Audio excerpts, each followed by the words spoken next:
Quiero que hoy hablemos de un tema que es doloroso en muchos aspectos, que necesita adultez, necesita mucha madurez para poder ser guiados y aprender de él: la violación. Estamos hablando puntualmente de violencia entre hombres y mujeres. Violencia que se traduce en una agresión a la parte física de nuestra vida. En este caso, las mayores agredidas son las mujeres. Y hablo de este tema pues porque se desató hace unos días una situación bastante caótica frente a una publicación donde se decía que la mujer violada no era una víctima, sino que elegía ese destino. Bien, creo que es un poco fuerte por varias razones. Empezando por la palabra violación. Cuando escuchamos la palabra violación, en nosotros mismos hay una sensación de como que no la recibe, como que hay un rechazo al mencionarla. Entonces hablamos de abuso, ¿cierto? De abuso de todo tipo, pero la palabra violar es fuerte en su medida y la recibimos así. ¿Por qué? Bueno, eso tiene un trasfondo, porque la palabra violación trae mucha energía asesina, mucha energía de agresividad, o como lo decía Hellinger, energía de aniquilación. Entonces nos cuesta mirar donde hay aniquilación o donde hay energía asesina. Trae una carga generacional muy profunda, de dolores muy profundos, que en el presente los vemos manifestados en mayor violencia. Entonces, cuando ocurre un hecho como estos, que es muy doloroso para la persona, en este caso para una mujer, también es doloroso para la familia y para todos los que están alrededor. Muchas veces este acto es silencioso, la persona sufre en silencio y lleva en sí mismo todo ese dolor cuando es adulta. Cuando es niño o cuando es niña, normalmente los niños no tienen la capacidad de asimilar todo el trauma que genera este acto, y ellos lo viven en ocasiones que lo explico de esta manera como si fuera una expiación, es decir, como si a ellos les correspondiera haber vivido eso, pero realmente ahí no se está viendo y no se está sanando la inocencia de los niños, y los adultos no se están haciendo responsables. Pero particularmente cuando hablamos de que alguien es violentado, en este caso a través de una violación, estamos hablando que hay una víctima y hay un victimario. Es importante entender dos cosas. La primera, que el victimario no está comprendiendo a nivel profundo que está haciendo daño. Y eso también se vive a nivel colectivo. Por eso en ocasiones no se logra salir de ese enredo, porque el victimario se ve justificado por un impulso, pero un impulso que viene lógicamente de muchas situaciones no resueltas de su propia vida y no resueltas de su propio sistema familiar. A nivel profundo está él en sí mismo mostrando algo que ha sido olvidado, no nombrado y excluido, y fueron más actos de violencia hacia sí mismo o hacia el sistema familiar. Algo así como una víctima no mirada se convierte potencialmente en un gran victimario o una gran victimaria. El no mirar el sufrimiento del primero que fue violentado hace que se genere mayor violencia. Entonces, esta primera cosa genera en el victimario una sensación de no lucidez o no realidad. Por eso es muy complejo manejarlo. Dentro de esta primera cosa, Hellinger decía algo muy interesante. Decía: solo los niños matan. Es decir, solo cuando estamos en un estado infantil, mágico, podemos hacer cosas que dañan a otros. No justifico al victimario en su adultez, en su presente está siendo movido por algo más, por un impulso, pero en el fondo es un niño que está en un amor mágico, está perdido y mata y hace daño. Por eso mirar al victimario también con amor, aunque no se enoje porque enoja, hace que podamos también incluir víctimas o su propia vida también en algún momento fue víctima. Ahora, la segunda cosa es la víctima. La víctima, que aquí es donde está el nudo. La víctima sufre un daño, pero en ocasiones no es vista como víctima.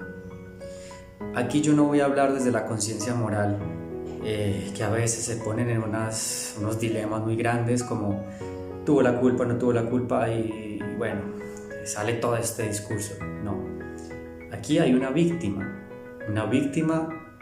que nace a partir de una violación o de un abuso frente a esta persona.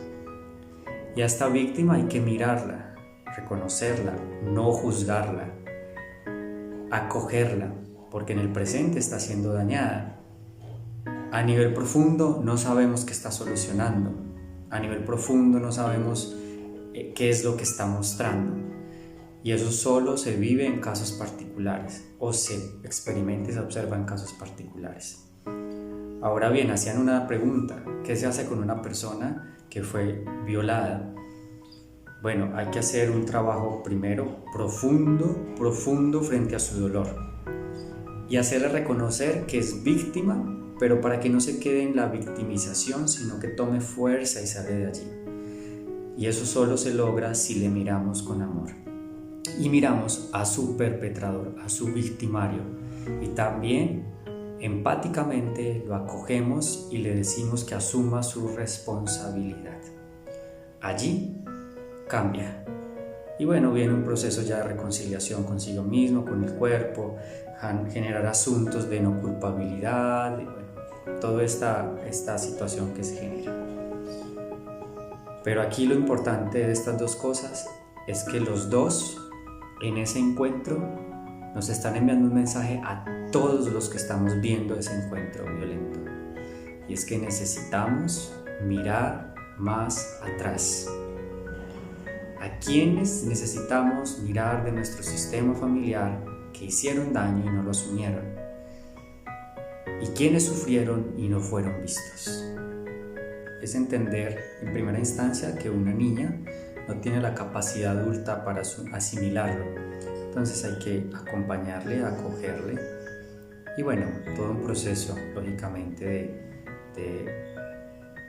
de llevarla nuevamente a amarse y acoger su propia vida, no desde el señalamiento. Eso es fundamental, viéndola en todo su dolor, reconociéndole todo su dolor. A partir de allí se puede ayudar de una manera magnífica.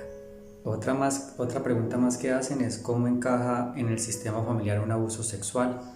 Bueno, otra pregunta más que hacen es: ¿cómo encaja en el sistema familiar un abuso sexual? Bueno, ese de que encaja, no sé si encaja. Realmente lo que muestra el abuso sexual es que puede haber repetición dentro del sistema, abusos no vistos y personas no vistas como víctimas, sobre todo mujeres que fueron víctimas, y nos invita lógicamente a reconocer los daños hechos dentro del sistema familiar. Eso es fundamental. Bueno, aquí hacen otra pregunta de cómo se explica desde la metafísica y la sanación y el encuentro cuando se es víctima, es decir, cuando se encuentran los dos. Hay un destino colectivo o un movimiento colectivo que siempre nos va a llevar a nosotros como servicio a solucionar y a sanar situaciones. Entonces, ese encuentro en el presente lógicamente muestra daño, pero a nivel profundo, lo que decía ahora es la invitación a que miremos a las demás víctimas, a los más dañados dentro del sistema, y también a quien hizo daño en el pasado y hacerlo responsable de ese daño. Y allí entra otra pregunta que hicieron, y es ¿cómo se puede sanar un sistema, en el sistema las mujeres que fueron violadas y que obvio fueron víctimas? Exactamente así, mirándolas una por una y reconociéndoles el daño que les causaron, y reconociendo también al victimario o a los perpetradores y decirle: veo el daño que has hecho y es tu responsabilidad. Aún así, te incluyo, eres uno de nosotros. Eso hace que la culpa que ese victimario tiene, porque se quedó atascado en la culpa y no puede solucionar nada, entonces se haga cargo y las víctimas descansen y puedan salir de ese estado. Entonces ya no hay víctima ni victimario. Bueno, y esta última que sí me parece muy interesante, que dice: no es lo mismo entregarse al abuso o propiciar el abuso o buscarlo. Que dice que es diferente el ser abusado, estar inmerso en la dinámica, que no es lo mismo que es encontrar el abuso. Bueno, a ver, es entender que para la sistémica y lo fenomenológico no es diferente, es violencia, es abuso, porque entraríamos desde la conciencia moral. ¿Qué determina que yo lo busqué o no lo busqué? La conciencia moral. Y la conciencia moral es lo único que nos divide entre buenos y malos, y señala que esto es bueno y que esto es malo. Entonces es muy complejo. Aquí es salirnos de esa creencia y simplemente acoger lo que vemos, ver la realidad de lo que sucede, porque nosotros somos expertos en no mirar la realidad, en hacernos los locos o señalar a los demás para no ver nuestras propias realidades. Entonces aquí no se trata de eso. Y termino con lo siguiente. Es un tema largo, así que los leo, les escucho, también si hay contradicciones también las recibo y podemos dialogar, ¿cierto?, frente al tema. Ahora, dicen que las constelaciones son rechazadas. Yo siento que las constelaciones como tal no. Creo que más bien las prácticas que no son sustentadas, entre comillas, por la ciencia, ¿cierto?, son rechazadas. Pero aquí no se trata de eso, aquí se trata simplemente de estar en sintonía con lo que yo siento que me puede ayudar.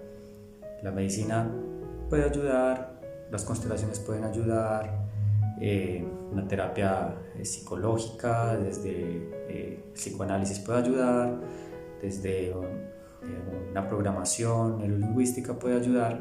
Todo ayuda, todo, y todo dialoga. Estamos en una época donde todo tiene que confluir al amor y a la reconciliación.